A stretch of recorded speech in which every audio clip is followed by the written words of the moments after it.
Hello, so today's video is going to be about how to reduce anxiety, stress, and even some external pressure, and how minimalism can help with that. And I want to thank today's sponsor, BetterHelp, for sponsoring this video. Later on, I will tell a bit more about BetterHelp. So let's get into today's video. How can minimalism help with reducing anxiety and stress? For me, it all starts with the surrounding. When our environment feels comfortable, the rest feels easier too. So the first step for me is to start with my home and my household. You know what they're saying, an empty home is an empty mind? Well, I would say an empty home is at least a bit more of an emptier mind. For me, a major thing is the household and just my everyday environment. How do I feel when I look around? Anxious, pressured, stressed, overwhelmed by all the to-dos that have to be done? Or do I feel calm and peaceful instead?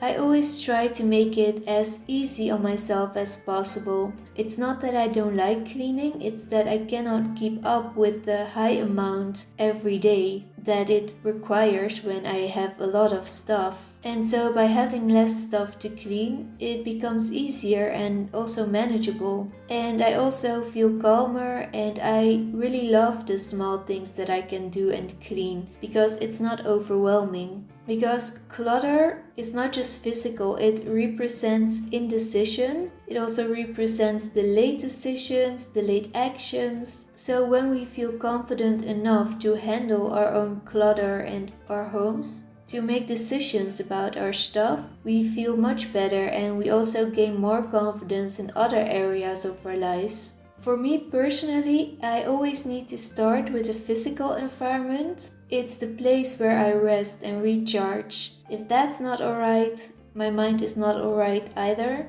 And I'm a big fan of the decluttering method, getting things done, because it also addresses the silent to-do list. And it's a book. It is written by David Allen. I will put it in a link below as well. And I also made a video previously about this, and I will link that as well and also put it in the description. After that, when some time is cleared up, there is space to clear out the head too, to shutting out all the voices from outside as much as possible, and we can go more inwards. We can rely on our internal validation. Things are a bit more quieter and there is room and time to think about our lives. We can start to make our own conscious decisions, and especially when our bodies and souls finally feel a bit rested, we are able to gain a bit more control back over the decisions we make, because we're not just acting out of survival mode.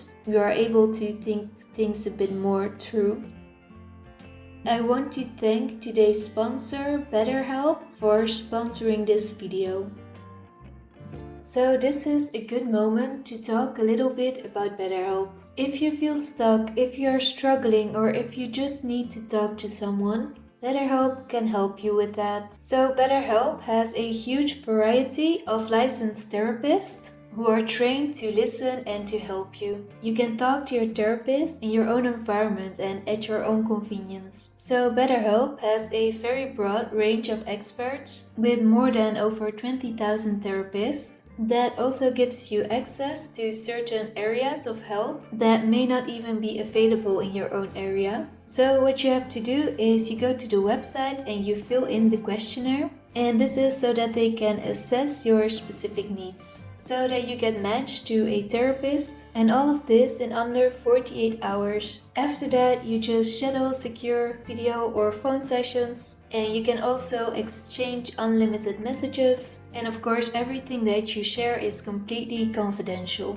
And if it's not quite a fit between you and your therapist, you can just request a new one, and there's no additional charge for that. And you can do that anytime. So you can join the already more than 2 million people who have taken charge over their mental health with an experienced BetterHelp therapist. I have a special link to get you 10% off for the first month. I will put it in the description as well. The link is betterhelp.com/Anja's Art World. So thanks again BetterHelp for sponsoring this video.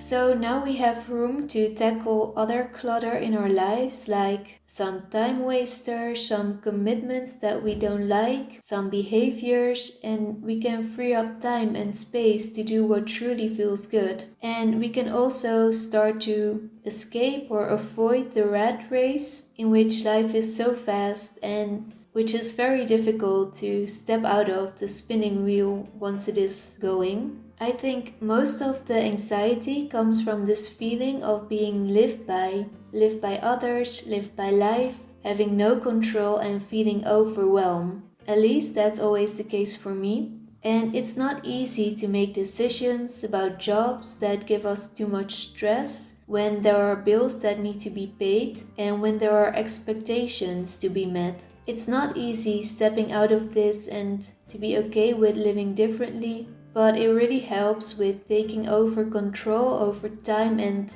energy. It's not easy to let go of expectations and judgments of society and our peers, but it is what we have to do in order to free ourselves up. And minimalism can help with letting go of that. Letting go of these external forces and going more internal. Finding peace, being able to live a slower life. Not only letting go of stuff, but also expectations of unconditional love, letting go of trying to be someone that you're not, or it's about setting yourself free. Of course, it will not get rid of all the problems that life has to offer us, but it can definitely help in feeling more peaceful and calm, and it can help with dealing with high amounts of anxiety and stress. So, excess materialism and overconsumption is a state of high stress levels. It's quite a dense state, an empty one, and